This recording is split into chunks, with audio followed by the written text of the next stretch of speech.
आरबीपीएस educational point में कक्षा 10 के विद्यार्थियों का एक बार फिर से स्वागत है। मैं विजय यादव उनके लिए रसायन विज्ञान से संबंधित कार्बनिक यौगिक नामक अध्याय लेकर आया हूँ। जैसा कि पहले वीडियो में आप लोगों को बताया गया था कि कार्बनिक रसायन क्या होता है, अकार्बनिक रसायन क्या होता है, रसायन विज्ञान क्या होता है। फिर जो कार्बनिक यौगिक होते हैं उसमें खुली श्रृंखला वाले कार्बनिक यौगिक कितने प्रकार के होते हैं, तो उसमें बताया गया था संतृप्त हाइड्रोकार्बन और संतृप्त हाइड्रोकार्बन के भी बारे में बताया गया था। उसके बाद फिर आप लोग पढ़े थे कि कार्बनिक यौगिकों का वर्गीकरण, जिसमें हम आप लोगों को यही बताया था कि कार्बनिक यौगिक जो है तो ये दो भागों में वर्गीकृत है। पहले खुली श्रृंखला वाले कार्बनिक यौगिक, बंद श्रृंखला वाले कार्बनिक यौगिक। खुली श्रृंखला वाले कार्बनिक यौगिक क्या होते हैं, उसमें हम आप लोगों को बताया था कि ऐसे कार्बनिक यौगिक जिसमें कार्बन परमाणु की सीधी श्रृंखला का निर्माण होता है उसे खुली श्रृंखला वाले कार्बनिक यौगिक कहते हैं। और उसके अंतर्गत तो आप लोगों को तीन चीजों के बारे में बताया गया था, एल्केन, एल्कीन और एल्काइन। इनका सामान्य सूत्र एक बार आप फिर से देख लीजिए, CnH2n+2 है और एल्कीन का CnH2n है और फिर CnH2n-2 है। ये देखिए आपके अंतर्गत पाए जाने वाले जो खुली श्रृंखला वाले कार्बनिक यौगिक होते हैं उनके अंतर्गत ये तीन भागों में उनका वर्गीकरण है। एल्केन का सामान्य सूत्र जहाँ पर n बराबर कोई भी संख्या रखिएगा, कोई H पर भी वही n के लिए संख्या रहेगी और C पर भी वही n के लिए संख्या रहेगी। जैसे अगर आपने यहाँ पर n एक रखा है तो इस n के भी पास आपको एक ही रखना पड़ेगा उसके स्थान पर। तो इस प्रकार से एल्केन, एल्कीन और एल्काइन का निर्माण होता है। एल्केन के अंतर्गत आप लोगों को पता होगा कि ऐसे कार्बनिक यौगिक होते हैं जिसमें हमेशा कार्बन परमाणुओं के मध्य एकल बंध का निर्माण होता है और उनका सामान्य सूत्र CnH2n+2 होता है। इसमें methane, ethane, propane, butane, pentane, hexane, heptane इस तरह से आते हैं। फिर एल्कीन की बात आती है तो बताया जाता है कि ऐसे खुली श्रृंखला वाले कार्बनिक यौगिक जिसमें किन्हीं दो कार्बन परमाणुओं के मध्य एक द्विबंध पाया जाता है और उनका सामान्य सूत्र CnH2n होता है। इसमें methane, ethane, propane, butane, pentane, इसमें जैसे n नहीं होता उसमें ऐसे e नहीं होता है। फिर ऐसे आप एल्काइन में अगर आप आएंगे, यहाँ पर भी देखिएगा तो उसमें बताया जाता है कि ऐसे खुली श्रृंखला वाले कार्बनिक यौगिक जिसमें किन्हीं दो कार्बन परमाणुओं के मध्य एक त्रिबंध पाया जाता है उसे जो है एल्काइन के अंतर्गत रखा जाता है और इनका सूत्र CnH2n-2 होता है। तो ये इतनी चीजें थी आपको जो उधर बताई गई थी, उदाहरण सहित बताई गई थी। अब बात आती है बंद श्रृंखला वाले कार्बनिक यौगिक अथवा चक्रीय कार्बनिक यौगिक या फिर समृद्ध श्रृंखला वाले कार्बनिक यौगिक। तीन नाम इसके हैं। इसके क्या है, खुली श्रृंखला वाले कार्बनिक यौगिक, एलिफैटिक यौगिक, विवृत श्रृंखला वाले कार्बनिक यौगिक। और इसमें क्या है, चक्रीय कार्बनिक यौगिक, बंद श्रृंखला वाले कार्बनिक यौगिक या फिर कह सकते हैं आप समृद्ध श्रृंखला वाले कार्बनिक यौगिक। तीन नाम है जिसमें आपको परिभाषा बता दें। सबसे पहले ऐसे कार्बनिक यौगिक जिसमें कार्बन परमाणु की बंद संरचना पाई जाती है उसे बंद श्रृंखला वाले कार्बनिक यौगिक कहा जाता है। अब बंद श्रृंखला वाले कार्बनिक यौगिक के दो भाग हैं, एक समचक्रीय है, ये विषम चक्रीय है। देखिए इस तरफ वाला हम मिटा दे रहे हैं क्योंकि इसको उस दिन आप लोगों को बताया गया था।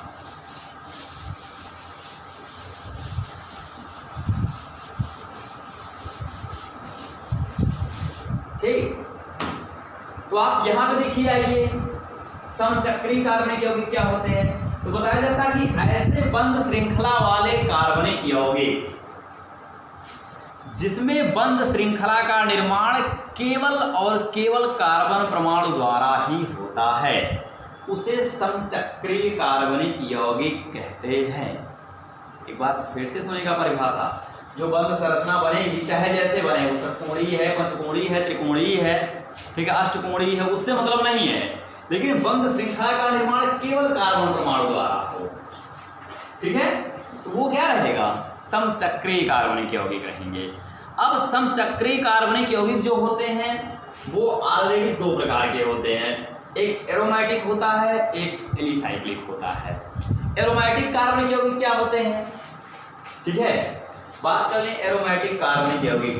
बताया जाता है कि ऐसे बंद श्रृंखला वाले समचक्रीय कार्बनिक यौगिक जिसमें विशेष प्रकार की गंध पाई जाती है उसे हम एरोमेटिक कार्बनिक यौगिक कहते हैं। और एक चीज और भी है, इनकी संरचना जो होती है वो बेंजीन रिंग के समान होती है। और आपको मैं बता दूं, बेंजीन का सूत्र होता है C6H6 है। आप देखिएगा C ऐसे बनेगा, ये कंडीशन, ये आपके सामने बेंजीन रिंग है। और आप एक एक H भी जोड़ते चले जाइएगा, क्योंकि C6 है तो H भी 6 है। तो देखेंगे हर एक हाइड्रोजन तो संतुष्ट है, परंतु कार्बन एक चतुष्प्रमाणीय संरचना होती है ना, क्योंकि उसकी संयुक्ता 4 होती है। यहाँ पर देखेंगे हर कार्बन के पास 3 इलेक्ट्रॉन संयोजित हैं, लेकिन एक हमेशा अधूरा रहा है। इसलिए आप जो है एक बंध और अगर किसी 2 कार्बन के बीच में बनाएंगे तो ये दोनों कार्बन चतुर्संयोजी हो जाएंगे। अतः एक को छोड़ना पड़ेगा, फिर एक के बीच आप बनाएंगे, और ऐसे ही फिर एक छोड़कर आप ये बना देंगे। ये एक बेंजीन की कह सकते हैं आप स्ट्रक्चरल, या फिर बेंजीन का एक स्ट्रक्चर है ये। और सूत्र आपके सामने C6H6 है। तो बेंजीन की तरह पाए जाने वाले जितने भी कार्बनिक यौगिक हैं, या फिर बेंजीन संरचना की तरह पाए जाने वाले जितने भी कार्बनिक यौगिक हैं, वो ऑलरेडी एरोमेटिक कंपाउंड के अंतर्गत आते हैं। और एक चीज और है, ये है कि इसमें विशेष प्रकार की गंध पाई जाती है। इसमें बेंजल्डिहाइड है, बेंजोइक एसिड है, बेंजीन है, फिनॉल है, इस तरह से कई चीजें पाई जाती हैं। ठीक है, तो ये इतनी चीजें हैं। अब बात करते हैं हम लोग एलिसाइक्लिक बंद श्रृंखला वाले कार्बनिक यौगिक की। देखिए फिनॉल का जो सूत्र होता है C6H5OH, C6H5OH। देखिएगा सेम संरचना ऐसे रहेगी, कोई दिक्कत इसमें है किसी को? कुछ भी नहीं है। केवल O यहाँ कर दिएगा, H खींच के यहाँ कर दिएगा। देखिए ऑक्सीजन की संयुक्ता 2 होती है, यहाँ से 2 हो जाएगी, और हर एक कार्बन चतुर्संयोजी है, हर एक हाइड्रोजन एकल संयोजी है। ये आप क्या पाएंगे? फिनॉल की है। ऐसे आप केवल ऊपर वाले हिस्से को बदलेंगे। अगर आपको एक चीज और भी कर दिया जाए यहीं पे, बेंजोइक एसिड C6H5COOH, ये बेंजोइक एसिड का सूत्र है। तो आप देखिए पाएंगे कैसे, जैसे मान लीजिए संरचना शुरुआत ऐसे ही रहेगी, लेकिन ऊपर आप C इधर बनाएंगे, एक डबल बॉन्ड O इधर लगा देंगे, एक double bond single bond O लगाएंगे, और फिर एक सिंगल बॉन्ड S लगा देंगे। ये देख लीजिए हर एक ऑक्सीजन जो है वो द्विसंयोजी है, कार्बन चतुर्संयोजी है, ठीक है, और हाइड्रोजन एकल संयोजी है।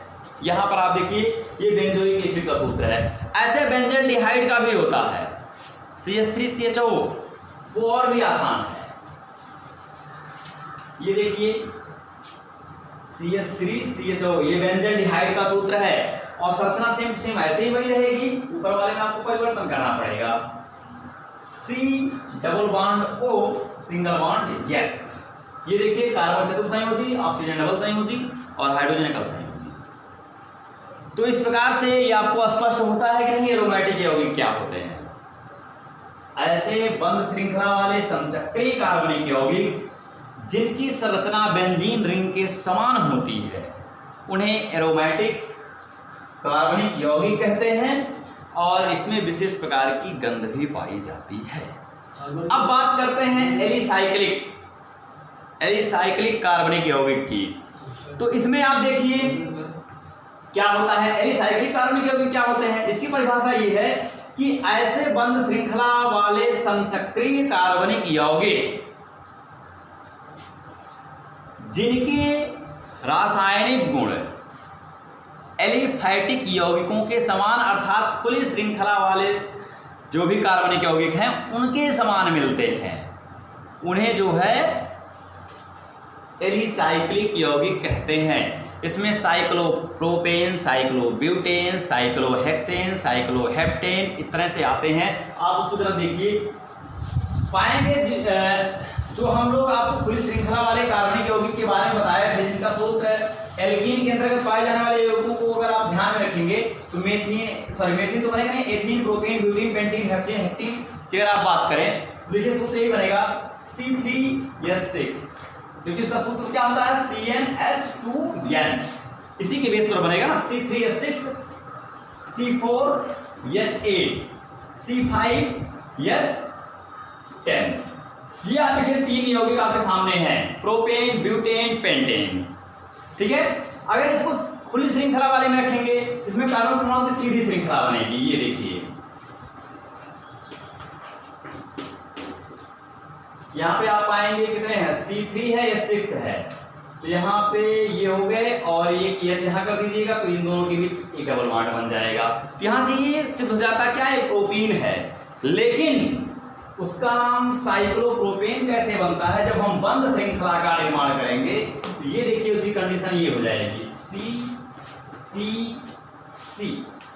और सबके पास 2 H आप दे दीजिए, 1 H 2 H, 1 H 2 H, ये और ये देख लीजिए, ये बंद श्रृंखला का निर्माण था, वो सीधी श्रृंखला का निर्माण था। सीधी श्रृंखला में उसका नाम क्या है, प्रोपीन है। लेकिन यहां पर बंद श्रृंखला होने की वजह से इसका नाम साइक्लोप्रोपेन है। ठीक है, ऐसे साइक्लोब्यूटेन भी होता है, साइक्लोपेंटेन भी होता है।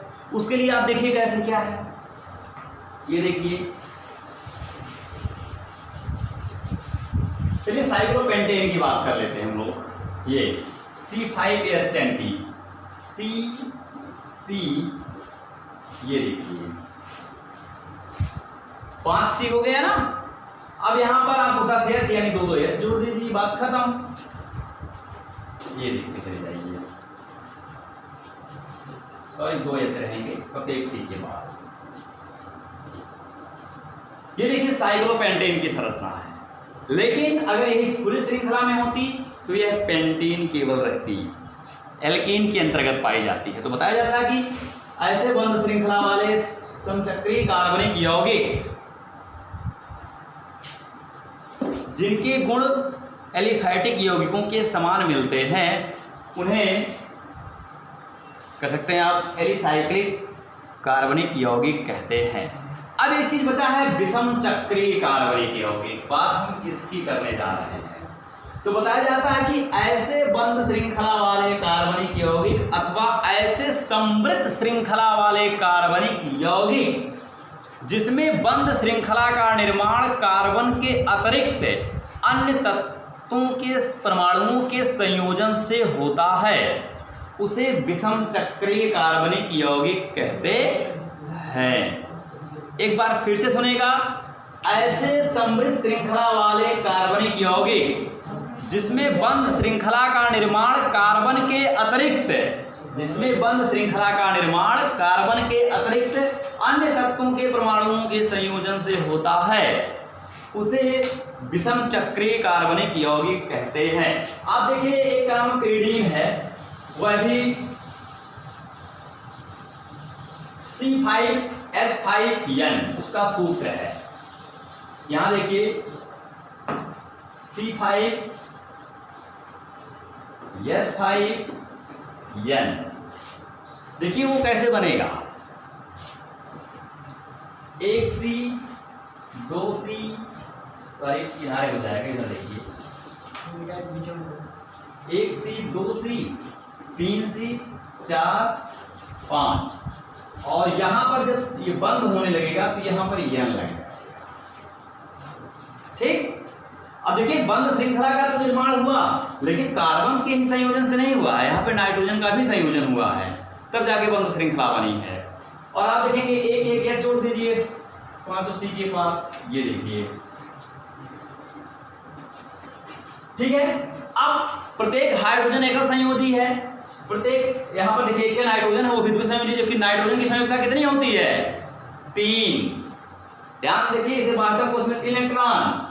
तो इसकी वजह से क्या होगा कि आप जैसे उसमें डबल बॉन्ड बनाए थे एक एक को छोड़कर, वैसे यहाँ पर भी बनाई चलिए, हम इसके बाद इधर बना देते हैं। ये लीजिए, ये और ये, प्रत्येक कार्बन चतुर्संयोजी, प्रत्येक हाइड्रोजन एकल संयोजी, और जो नाइट्रोजन है वो क्या है, त्रिसंयोजी। डबल बॉन्ड इधर से है, एक बॉन्ड इधर से है।